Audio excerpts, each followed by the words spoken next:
put yourself in uncomfortable situations so that you're not just the dad on the sidelines, drinking a milkshake, screaming at your kid saying, Being an armchair yeah, quarterback. go Yeah. harder, go bigger. Instead, you have to be at 2:30 in the afternoon, borderline cry 30 yourself, looking at your kid and saying, you know what, it is hard. I agree. It's terrible, but we got to do it. I said, hey, I think we might be the largest family ever to hike it southbound. And she said, no, you're the largest family to ever hike the trail. I think you all are going to really enjoy this podcast. This was actually a pretty big surprise to me. I didn't know I was going to enjoy this podcast so much, which sounds really, really bad, right? But I just didn't know how much I would be able to relate to the, kids walking along the PCT type of thing. But I got to tell you, Vince is a very entertaining and engaging storyteller. And this really inspired me to, maybe possibly try this one day myself. I don't even have kids, so who knows? But I think if you are on the fence about doing this, at least even just taking your kids on a loop hike, a 40-mile, 20-mile hike, this is going to be really, really inspiring. And probably by the end of the episode, you're probably going to decide that you're going to do it. So without further ado, let's get into the episode. So today on the podcast, I'm thrilled to welcome Vince Strawbridge, who's a father, adventurer, and a storyteller who, along with his wife Monica and their 4 children, thru hiked the PCT. And he just wrote a book called Pretty Good at Walking. And so today we're going to dive into some of those lessons, challenges, tips, and the memories Vince and his family created along. So Vince, welcome to the podcast, Oh, man. thank you very much. I appreciate you having me. We had some great conversations already before we started recording, which I wish I was recording, man. That's good. And I should apologize for the grandmother glasses again. I borrowed these from my mother to come on here, but I have to have them to see you. So I feel like it's important. Dude, it's actually funny because when you brought that up before we started recording, I was going to put that into my intro, Oh, something that's about great. glasses, but then I totally forgot. So sorry about That's that, great. man. Good work. So yeah, man, this is a pretty incredible feat. Obviously, just through hiking the PCT by yourself or with other people, whatever, is a feat. But with a family is very unique and something that I haven't heard of, but it's very inspirational. So I guess I would love to just start at the start, which is, can you just give me a quick overview of your family before we start to get into this? Sure. Yeah, we're a family. We're of 6 from Central Florida. My wife and I had 4 kids. Each of them were accidents, happy accidents. We were surprised by all of them every time. Very good planners in that way. I should introduce them individually by the way that we would call them, and that was always the names that we would have given them were the names based on my wife's initial response when she found out we were pregnant. So Aiden, my oldest, she's a really neat kid, but she came along as a surprise right after I'd taken a job in San Francisco to be a youth pastor there. And the first thing the guy said was, "It's too expensive for me to pay you to be out here if you're planning to have children." I was like, "Fine, we can have children, so we're going to be fine." We thought that at the time. 2 weeks later, I had to go to him and say, "Hey, by the way, we're pregnant." Yeah, but Monica's, I don't know if I'm caught in a bind here because there's going to be people that they're going to be mad at me when I cuss, but her true response was, "Oh shit." So that's Aiden's official name, is that. And the second is my daughter June. She came along while we were still in San Francisco, and her name was We Can't Do This. So that was number 2. Number 3 is Henry, and Henry was back when I came back to Florida. I followed I was in San Francisco right before the dot-com burst, and so I was out there during that. That was a bad bubble. Came home and got into housing down here, and then had my son Henry. When Monica found out she was pregnant, she named him We're Done. And so then naturally I have a fourth, and fourth is Georgie, and wouldn't want to do life without her, and the others all call her. They send her in when they want something because they think, oh, she's typical. Hey, Last, definitely, yeah. And Georgie was just stunned silent. It's like Prince is the artist formerly known as Prince as a symbol. Georgie was just stunned silence from Monica. So we ended up with unreal. 6, family of 6, and then Mhm. I was masterfully involved in that housing market burst. I went out on my own right at the wrong time. Was over leveraged on six projects that were all speculative homes. The housing, everything changed in the middle of that. The lending practices changed in the middle of it. And so I knew and I just went to all of my subcontractors and said, "Hey, I can't go bankrupt or I can't pay you back, but it's going to be a long ride and I'm going to get you your money when I can." So we buckled in and we're trying to pay people back over the course of about 10 years. And we got into backpacking because our friends were into it and we could afford it. And nobody got mad at me if I was off on vacation laying on the ground in the cold. So that's why we got into it. It was through no other reason than that. And all we did was hike in base camp, do day hikes out of base camps for a while. And Monica developed with those friends that got us into backpacking the idea of going with the wife of that couple and doing the Appalachian Trail after the kids were gone. And then we did our first loop hike in the Smokies. This was in 17, yeah, summer of 17. We did a loop hike in the Smokies. It was 64 miles.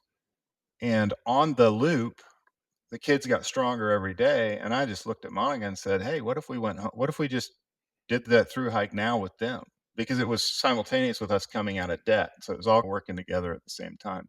And she said, "Sure," but what she meant was, "Sure, if the high school where our oldest was in school would let her leave the program." She was in an international Oh, baccalaureate program and come back. She was I didn't even think Oh, about yeah. that. Yeah, about She that. was hoping that they would say no, and everything were it was crazy. Our 3 youngest were homeschooled, so that was no big deal, but she was hoping the principal Okay. would say no, and as it turns out, as we discovered later, the principal should have and would have said no, except that she was on her way out and was not interested in playing by the rules anymore, so she was tossing hand grenades around, just being like, education should be what it should be. So we go to her and say, "Can we leave?" And she said, "Oh my gosh, this is better than anything she'd ever get here. Go." So, and I will guarantee she'll be let in. She didn't talk to them at the regional level, nobody. So she totally defied the system to allow us to do it. So we got permission from this lady to go do it. And of course, this is how dumb I am. I'm like, "Well, we gotta the kids have to finish up like the season, the school season, and then we'll go." That's why we sign up for a southbound. But as southbound's a tighter weather window, and everybody's, "You can't do it. You gotta go 20 miles a day. You shouldn't do it that way." And I'm like, "Nah, it can't be that bad.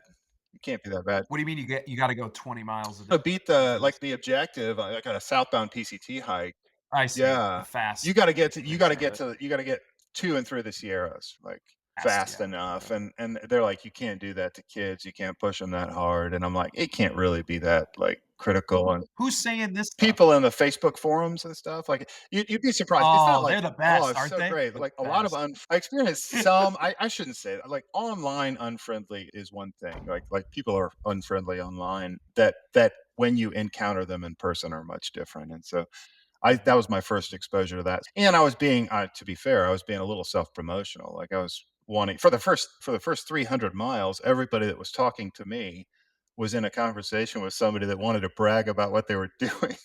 I'm like, "Hey, what are you guys doing out there?" With the objective of them asking me so I could tell them how. Yeah, you see all these kids Yeah, around we're here. hiking the whole way. And of course, I'm like, Yeah, they're yeah. like, somebody says, "Are you through hikers?" And I say, "Yeah." And they're like, "What trails have you through hiked?" And I'm like, "None, but this is my first one." They're like, "You're not a through hiker yet, you dumbass." I was like, "Okay, you're right." They were helpful in suppressing some of my early ambition to be so important.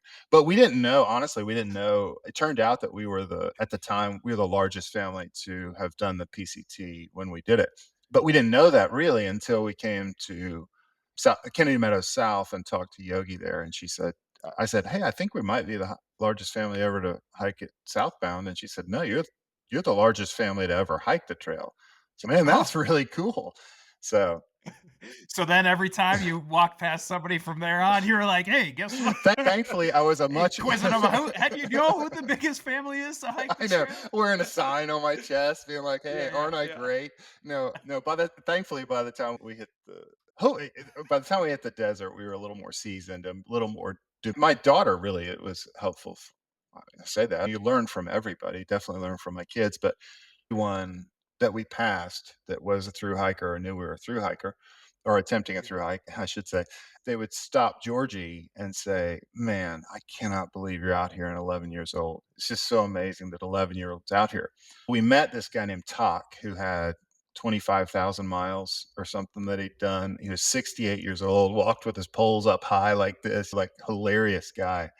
And I asked Yeah. him for advice and we talked a while, and he was really enamored with Georgie and she with him. And later on, a few days later, she and I were just walking together, and I said, "Georgie, every northbounder keeps stopping and talking about how amazing it is that you're 11. Don't you think that's cool?" And she said, "Dad, I don't think it's the youngest that's the most amazing. I think it's the oldest. So I thought it was really That is astute and cool. Oh, wise. so wise. And subsequently, what I found out was we actually were not as trail famous as I thought. There was just one girl that was telling everyone she met that there was a family behind her coming. So I realized, Ah, oh, it's sassafras telling everybody that we're okay. behind. Oh, that is a great overview, dude. Okay, Yeah. so how old were you? So one was so Georgie was 11 on the trail. How old were the other children on the Georgie trail? was 11. My oldest, Aiden, was 16. She turned 17 on trail in October. So she was Uh-huh. 17, there were 2 in between, and if I try it the ages, I'll get them wrong. Henry, I think I'm gonna Okay. try though. Henry, I think, was 13 and June was 14, so they were all Wow. pretty tight together. Okay. So now how did this dynamic because obviously you're still the father, Mhm. right? But you guys are almost in this like fantasy land thrill, right? Or real world, depending on how you view it, Right? right? How did that dynamic change from like being a father in quote unquote real life to then being on trail? Did it change from the start to the end? What's your assessment with that? Shoot. I talk in analogies and it's always problematic. My kids are like, "That doesn't make sense," but I'm gonna try anyway. I love analogies. Yep. Okay, good. When I loved reading, I loved to read books, and I read far less and got far less from them until I discovered audiobooks, and then I was like, "Oh, the whole world just opened up to me." It's Really? incredible. Mhm. I would say at home, I'm a decent dad. I love my kids. It's hard to pull me off the couch or into organized and orchestrated activities in the midst of the complications of life. And that's partly based on dynamics between my wife and I. We quibble and bicker about little things, and calendar is one of them, and that makes it complicated back home to do this kind of thing. So the shorter answer really is I would say the through hiking environment turned the volume way up on everything. It just intensified all of the family dynamics that were already alive on the good sides, both on the positive and the negative. And the Interesting. great thing was with the negative, it allowed for so much time that you could just be mad at each other for days. You could be upset for days and you could know we can deal with this progressively. Like if Yeah. my kid pitches a fit because she doesn't want to be out the door fast enough for us to get someplace on time, do I actually ever address the thing? Whereas my second daughter, who, if you read the book, you'll find was running in the red most of the time. So most of my experience on the trail was left with was she and I. I didn't really talk about this actually we didn't do it on this trail. It was until we did the CDT that we did this. But we were on the CDT hiking somewhere in Colorado and she was just starting to lose it and get angry and mad all the time. And I was like, you know what? We're southbound on the CDT during COVID. There's nobody that can hear us. You can scream at the top of your lungs. So we would do these. We would walk along and yell at I was like, let's just yell at each other. It'll be fine. We'll get to the other side Yeah. of it. And so it did Wow. that. It intensified those familial relationships. And I would say intensified the bonds in ways that have lingered to this day. Was there any examples of the positive and one negative thing that it did amplify that kind of sticks out in your head? Let me think about that. It's probably easiest to tell it in terms of a story. My second daughter, who I was telling you had the most trouble generally as a hiker, she was just, especially at the start, was really having trouble getting her trail legs, and I was trying to figure out how to manage that well.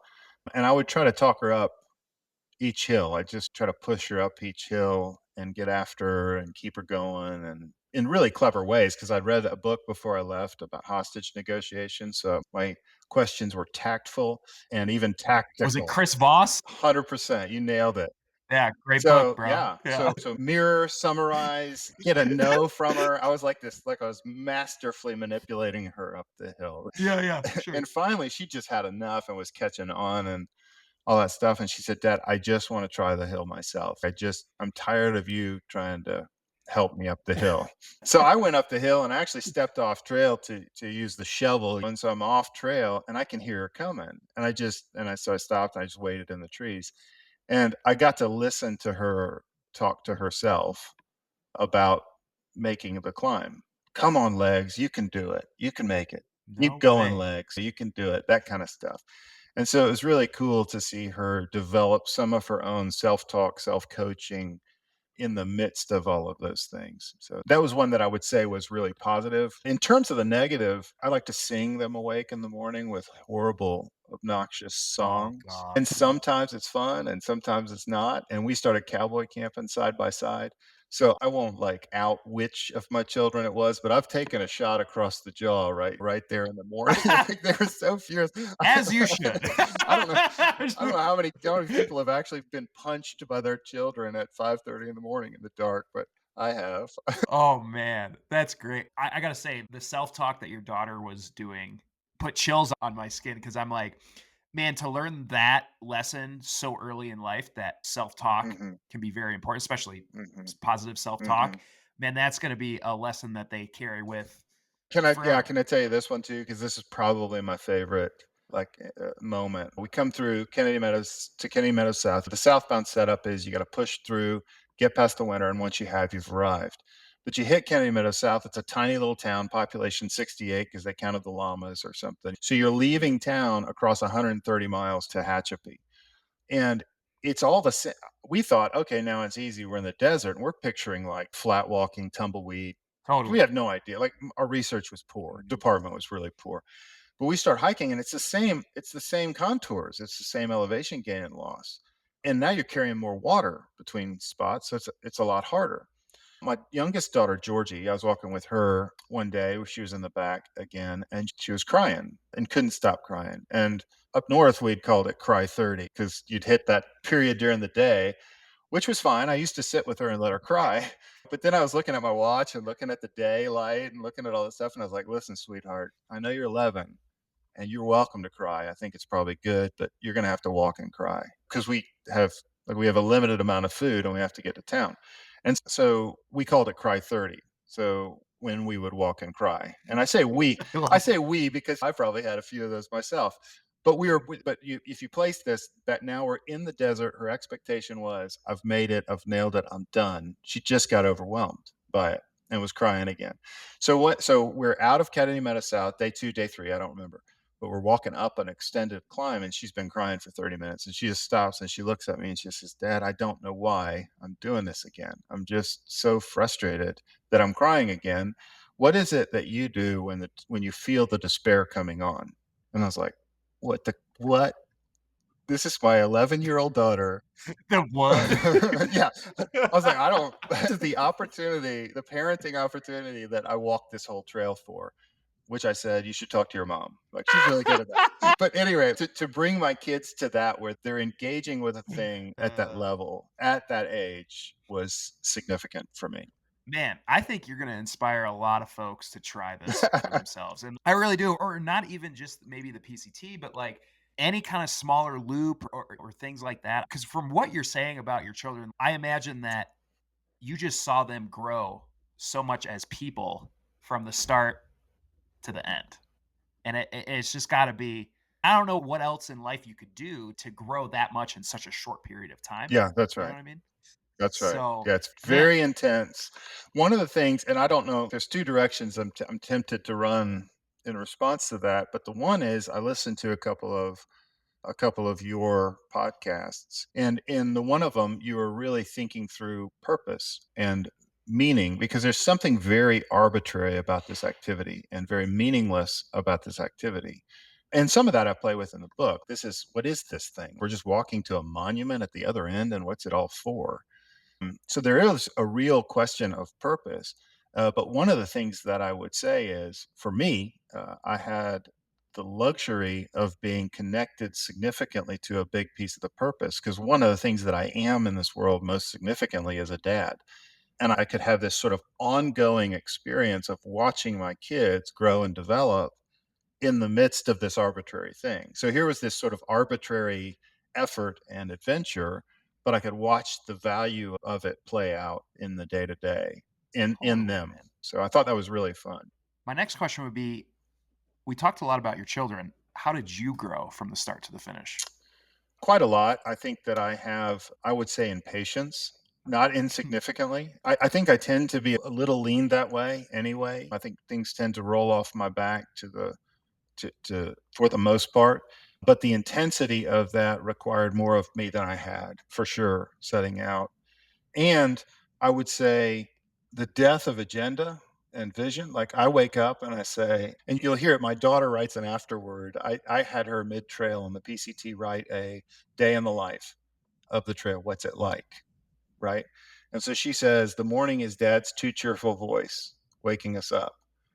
And then when she describes the mid morning, her description of a day on trail is dad is grumpy because we haven't gotten enough miles because we didn't get out early enough. Right. And so, indicative of who I am on that trail is this person who is never satisfied with the effort that my kids are giving and with how fast they get out of camp. I remember being so angry every morning. I'd be like, it does not matter when I wake them up. We don't start walking till 6. What on earth? I could wake them up at 4:30, we're walking at 6. I could wake them up at 5:45, we're walking at 6. Like, why can't you go? So that kind of in and what do you do with that kind of intense feeling? There's a chapter that I actually posted because I was thinking about like how to promote this book, and I was like, probably the best way is to make people mad at me. And I was thinking about one of the particular chapters where I'm having a bad attitude walking behind my second daughter. And it's just that feeling of being furious with her because I know she has the capacity. I know she has the trail legs. I know she has the strength. She just won't do the job. I understand that. Yeah, I get that. And so as a dad, then how do I engage with that? How do I invite them to a level that is consistent with their potential and be patient? So living in the wrestle of that for I guess we've spent now a year over a year on trails because we did the PCT in 2018, the CDT in 2020, and the AT in 2021. And having spent more than a year out on trail with my kids in pretty intense situations, I've had a lot of experience with that part of me that I would say this is imperfect by a long way. Like I don't get that balance. And to this day, I don't get that balance right. But it was in terms of growth, it's how to sit inside that intensity of that feeling of frustration and try to remember the people that are on the other side of that and really care for them. Did you find an effective way Yeah, did you find an effective way to do that? Because I know exactly what you're talking about. I don't have kids myself, but I've had ex-girlfriends, and that's probably why they are ex-girlfriends because they got too pissed off at me. But I know exactly what you're saying. Like, it would always be so frustrating to me that I know that they have this potential to do X, Y, and Z, and they just are more or less unwilling to do it. Mm, And I'm like, it just doesn't make any sense to mhm. me. Yeah. So, any tips with that? This would probably help a lot of people, not only with Well, kids, but maybe even relationships too. yeah, that's right. This has turned into a whole different show. I don't have anything like conclusive, but what I would say is that it was helpful for me to think about the gift of their presence and what that was to me, right? This is an example. We woke up at Mount Whitney Creek, below Mount Whitney. We'd been through a pretty intense experience in the Sierra the previous section. We'd gotten off trail, come back on, and we were hiking through and the last bit of the Sierra. And we were in a hurry because we didn't want to be cold anymore, and we were a little bit sick of that. But I did want to do Whitney while we were there. So I said, "All right, everybody, we're going to get up and we're going to go to the top for sunrise." So I wake them all up at 2:30 in the morning, shake them out of the tent, and there we head up to Mount Whitney. And about 45 minutes later, my second daughter pitches one of these fits that she was prone to pitch, which was, "I'm not going anywhere." And I just thought, this is a moment where I don't actually have to push her or I don't have to accommodate our trip to her temper tantrum or ask her to move through that and beyond that. Neither are a problem because we're doing a You go out and yeah, we're back. doing a spur Yeah, yeah. trail. So I take her Mhm. back to the tent, and it's about a 45-minute walk back, and now I've got to catch up to everybody. So Oh my now I'm god. gaining elevation running or in the dark, and I keep stumbling because my flashlight's terrible. And I turned it off. I finally turned it off, and I was like, it's better to walk in the dark and guess, like at least because I kept ending up off trail. It was terrible. And I'm starting to get sick from the elevation gain. And I can see their lights switchbacking like way off in the distance. And I think I'm never going to make it. I'm just furious with Yeah. June in that moment and didn't really have that's just an intense moment of not knowing what to do that. I get to the top and also all of this is then intensified by the altitude sickness that I'm beginning to feel. So I'm a little loopy, I'm a little lightheaded, and I can remember standing right in front of that log. I'd gone back. I'd gone we touched the top, we stood at the summit for 20 seconds like you do. So we did it, yay, check it off the list and walk back down. Mhm. And I thought that we hadn't signed the log, so I turned back and I went back up to sign the log. And I'm standing in front of that book, and my oldest daughter, had signed all of our names in the log. And I just looking at it with just the 5 of us there instead of the 6 of us. I just had this like, I started bawling like a baby. I don't know if anybody's standing there, like, they'd have been embarrassed for me. It's just bawling, like, "She's not here, she's supposed to be here, it's supposed to be us." And I had this, Mhm. like, overwhelming sense of, "Wait, yeah, that's what it is about. What am I doing? Like, why am I so furious with her when all of this is supposed to be about and inclusive of her?" Mhm. And so I had a real sense of, I've turned this thing into something that it's not supposed to be. Like, this is supposed to be for all of us and about all of us and inclusive of all of us. And I lost the plot, right? Yeah. And so on the way home, I was like, I've still got to come up with a good punishment for something like this, something. So I was like, I don't know what it is. So Yeah. finally, I was like, all right, June, I give you two options. Like, you can either let me give you a trail name, or you've got to hike Mount Whitney with me again someday. And my wife was like, "This is so dumb. She's gonna pick the trail name." And I was like, "Oh, no, she might pick Whitney." So she picked the trail name. I gave her one. Nobody calls it by it. She doesn't go by it or anything. But the other day, this is a few days ago, we were hiking in the Foothills Trail, and she said, "Dad, I think I would hike Whitney with you again." Because we were like reflecting on that story. It was so cool. It was really neat. God. Oh my god, that's a great Yeah. story. Perfect. Was and that kind of led into my next what was going to be my next question. Was there a specific moment on the trail that you felt really brought your family like even closer together? Maybe some kind of big challenge or big obstacle that you guys got through? If you ask people specifically about the PCT hike, they almost all of them talk about an experience in the Sierra where we were caught in a storm. But I don't know that I would say that. I think what I would point to, actually, no, this is what I would say it is. I would say my wife's sister came out and camped with us one night just south of Tehachapi. We'd gotten into some bad water and everybody got sick and we had to get some antibiotics, and we stayed at a hotel for 4 days in Tehachapi. And we were heading back out on trail, and Monica's sister had come to visit.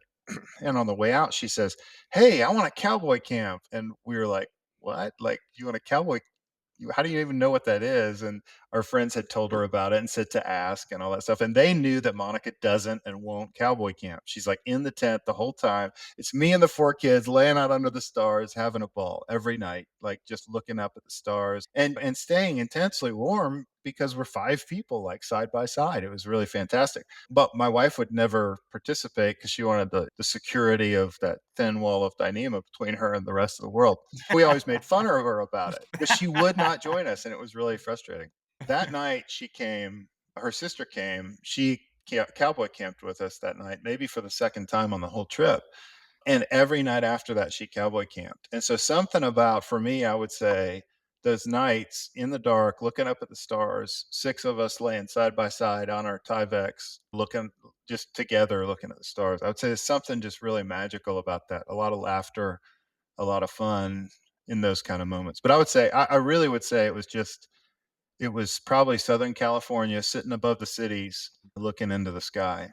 Cool. And it probably you're feeling like, hey, I have most of this behind me Oh, too. yeah, yeah. That was You very know what I euphoric. mean? So this is weird. Like, I keep jumping on these things, but somebody said, I have a friend, he's a Orthodox guy. So he's always looking for the icons. So he's like, "Where's the icon, man? Where's the icon?" Because the trail's full of icons. There's the monument at the end, the monument at the beginning. There's all these markers in between. And we really had the luxury of those worked into our trip in that kind of way. He was asking me to look for it. And I'm like, I don't know what the icons are in this story. Like, I'm not going to force something that's not there. And I'm saying all this because I was like, maybe there's a desert. Like, deserts are significant in quest stories. Like, maybe I'll find something about the desert. The day we left Kennedy Meadows South, like the day we camped after Kennedy Meadows South, was exactly 40 days from the day we touched the monument at the southern end, which, if you're familiar with biblical stories, Jesus was in the desert 40 days in his trial as preparation for the ministry that he began. I Right. was like, "That's crazy that it was 40 days," but ours didn't suck. So I can't make it the same story.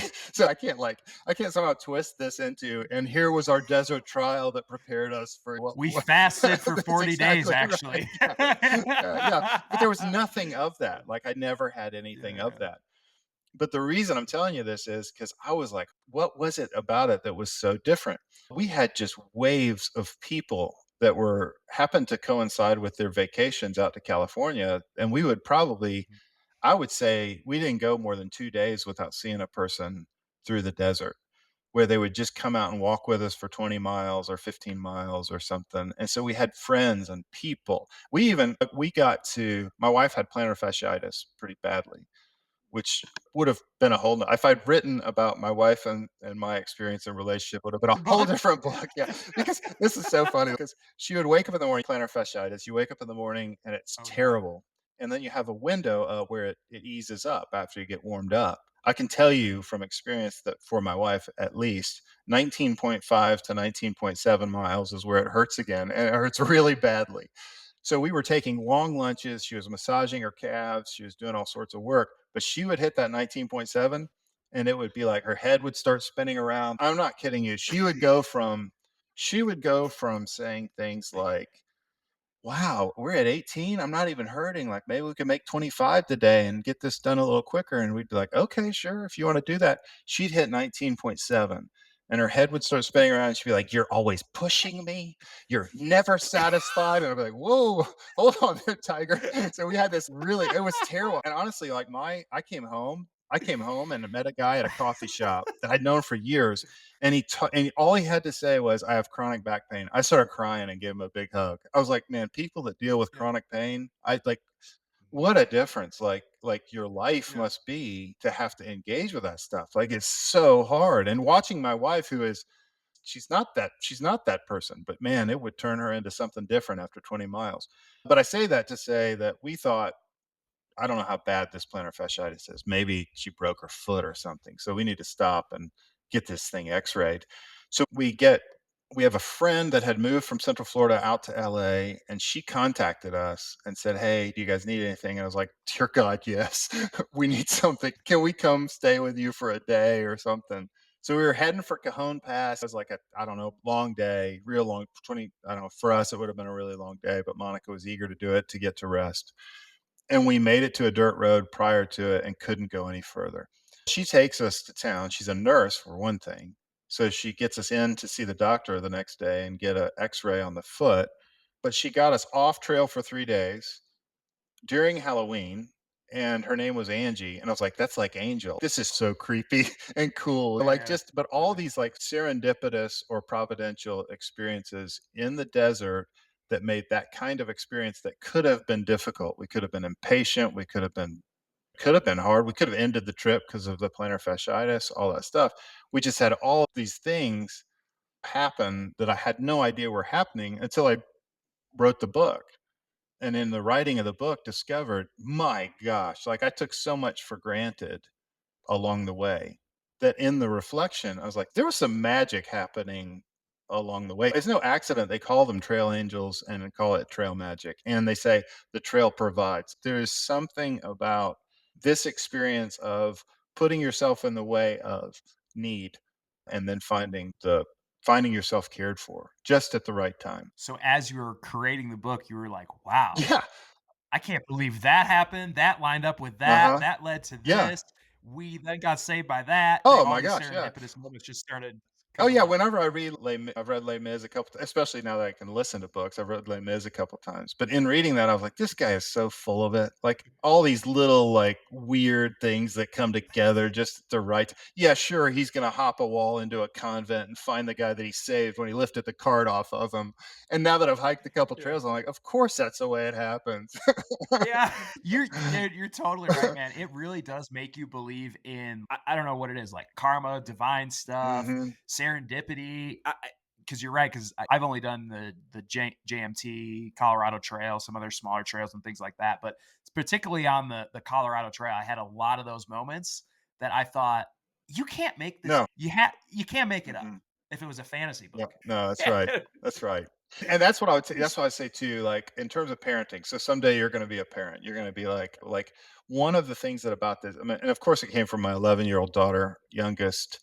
Not when she was 11, but in reflecting on this story or these experiences, she said that the thing that was so cool about it, and this is what I would encourage any parent. Like, I'm not saying parents should go through hike a trail. In fact, I would say it's been very disruptive to my professional life and everything related to it.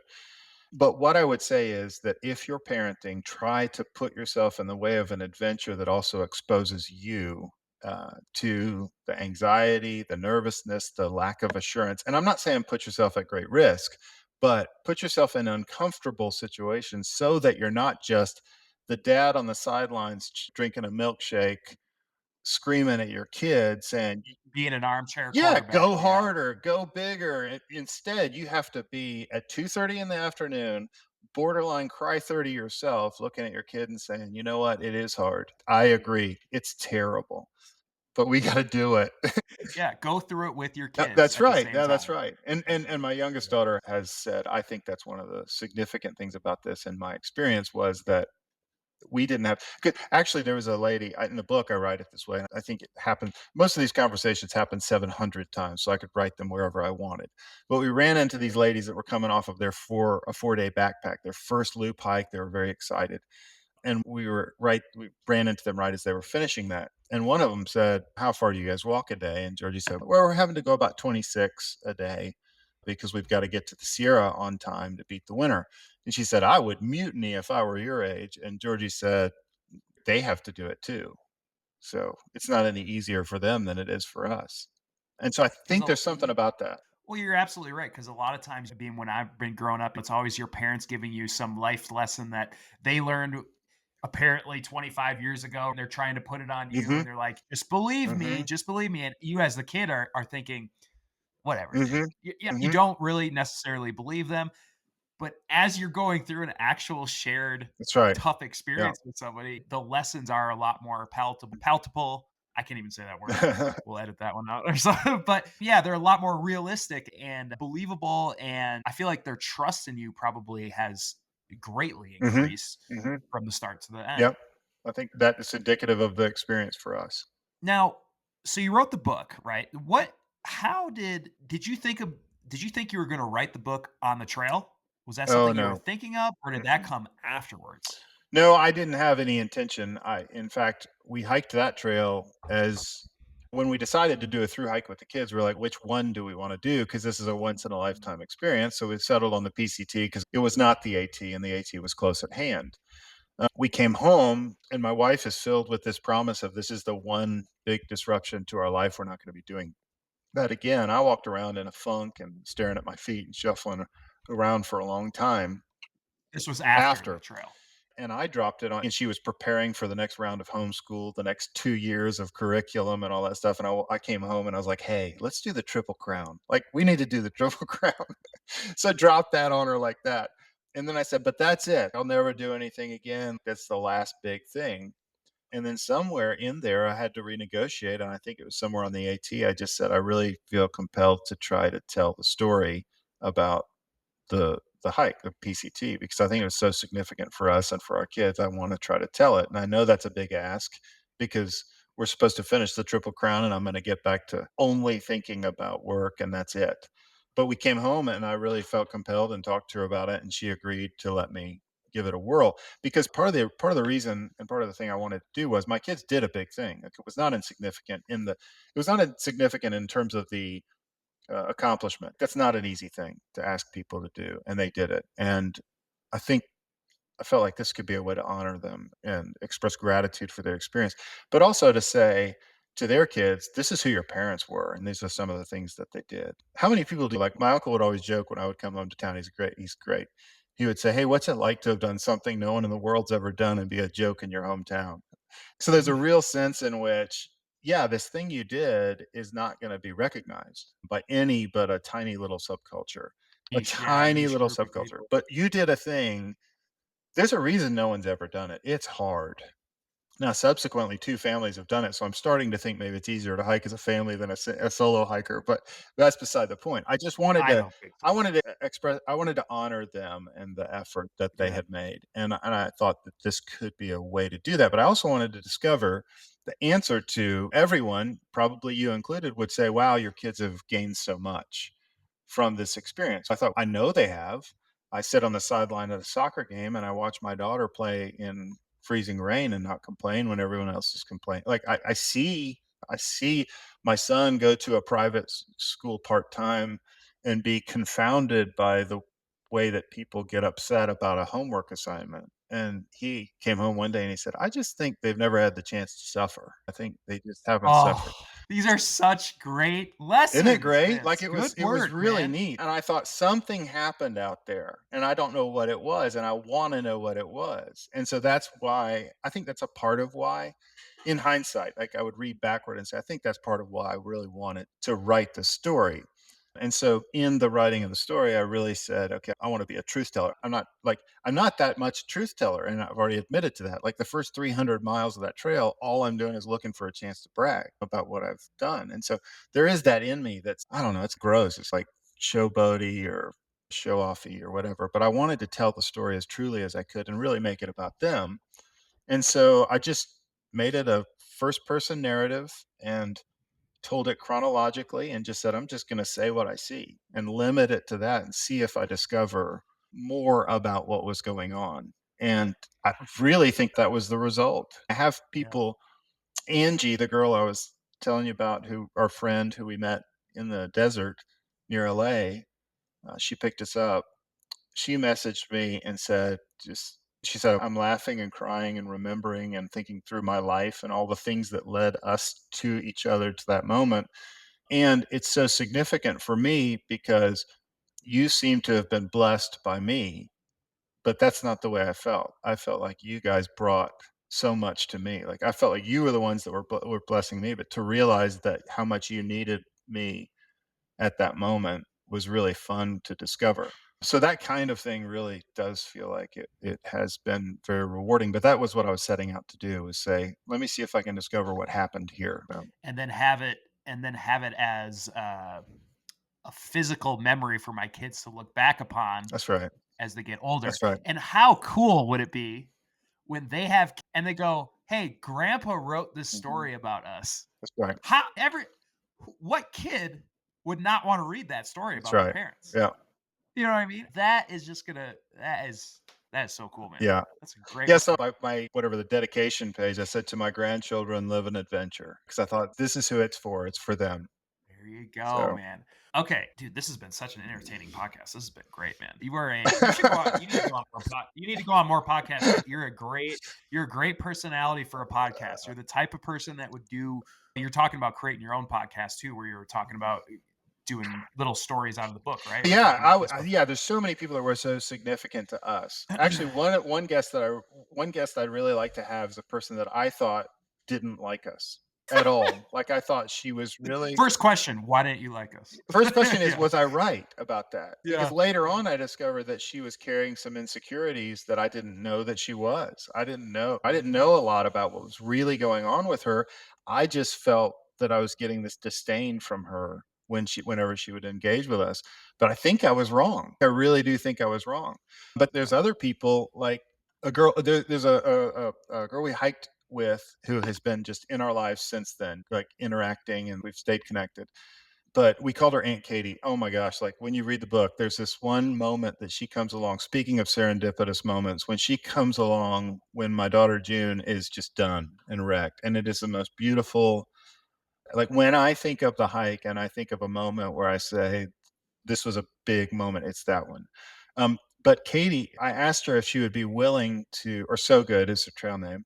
I said, and she was so good for us. It was perfect drilling, but I asked her to write a blog post for our site, and I've posted it, and I think it's not behind a paywall.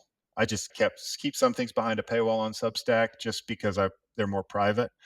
But she wrote an article or a post for our website when we had a blog that was incredible. It was her perspective of hiking through the Sierra with us, and it had so many things in it that I didn't know were going That's on. cool. It's She wrote cool. about there was this day we walked for a day and a half in rain, freezing rain, and I reached into my pack at the end of that to set up camp, and it was dropping in the teens at night. Reached in my pack, my down jacket and down sleeping bag are completely soaked Soaked. through. And I had this moment of if I were alone, I have no idea what I would have done. Like I'd have had to walk through the night or start a fire, and it had been raining for 2 days. So it was this real terrifying moment. So Good to us had this like aura of being like trail hardened, confident, nothing got to her. She was cheery, and all of our little the parents Mhm. and Katie were counseling about what to do going forward. She's so confident and comfortable and all that.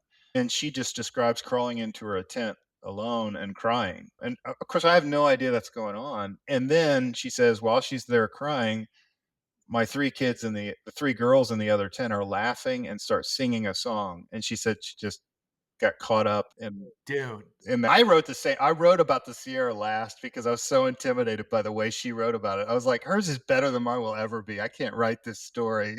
It was so good. I was like I was so tempted to call her and be like, "Can I just put yours in there instead of mine? That would be great." That's so funny. Man, that is But cool to yes, have, yes, spinoffs of the book. that's right. Yeah, So because I I would mean, love it's to like you're get saying. with these people and say, "Tell me your Mhm. story and tell me not that it's about us, but tell me about those intersections. Did it Yeah, have meaning for you too? Because totally. you meant a lot to us. Like you meant a lot to us, and I want to tell you what it meant that we ran into you, and I want you to tell Yeah, us what it meant. Maybe you're just bothered yeah, by us. There were people I'm sure that were, yeah. but I think it would be really fun to do just 6 or 7 of those. There's not that many It to is do. because it's here was my perspective of Hmm. you. Was I correct? That's Was I right. That's wrong? right. Or was I close? Type of thing. And that would be a really interesting thing to listen to because of the contrast between both of the perceptions of the people Yeah, there. that's Yeah. right. Yeah. And especially you can really invite them into honesty about that Yeah. because I wouldn't wanna be completely honest either. It's hard. I feel like I was a snob about these people or whatever. Yeah. But we ran into the reason I called it Pretty Good at Walking was there's a guy, he did a yoga that year, and we landed in Southern California. We come into this water cache, and it's wrecked. It's flies and dry plastic bottles, and it's horrible. It smells bad. It's just a dump. And so we sit down in the shade anyway because it's the only shade. So it's just nasty. These two hikers come in. One is Don and one is Airborne. Airborne was the and Don was hiking with him. And they come in and we loved them. My kids absolutely loved them. But they were flip-flopping with us, not because we were as fast as them, but because they would get off trail for a few days and go to a concert or to a wedding, and then they would rapidly catch us again. Airborne says at some point, your kids, same thing, your kids are going to get so much out of this trail. And I said, well, you'll get it twice. And people say that, and people always ask me what I'm getting out here as I'm hiking the trail. And I used to try to tell them. I used to say, but the words were never profound enough. And let's say I could have put it into words, they couldn't have understood Understand. anyway. And so Yeah. now when they ask me, I say, I've learned I'm pretty good at walking. So I was like, that's the story right there. I'm so glad we got into that, why it was titled that. That's Yeah. awesome, man. That came up great. Cool. Dude, so I encourage anybody that's listening to pick this up. I for myself, I love listening to these types of stories when I'm actually on the Oh, trail yeah.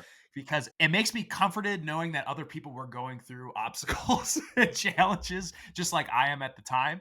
So I will promise you this, I will 100% be listening to this on audiobook because like I said, my favorite time to do it is on a trail. So when I'm doing my trails this spring, summer, 100% going to be listening to this. So I can't wait. And where would you like people to pick it up? Where's the The best place? easiest is Amazon for all of it. So there's Kindle, it's available in ebook and paperback and Audible as well. So Amazon's the easiest. If you have an aversion to buying through Amazon, smallstoriesstudio.com is the small publisher that handle the publication. So you can buy direct through them as well. Dude, Vince Strawbridge, everybody. That was a great podcast, Oh man. man, thanks for Perfect. having me. I really appreciate it.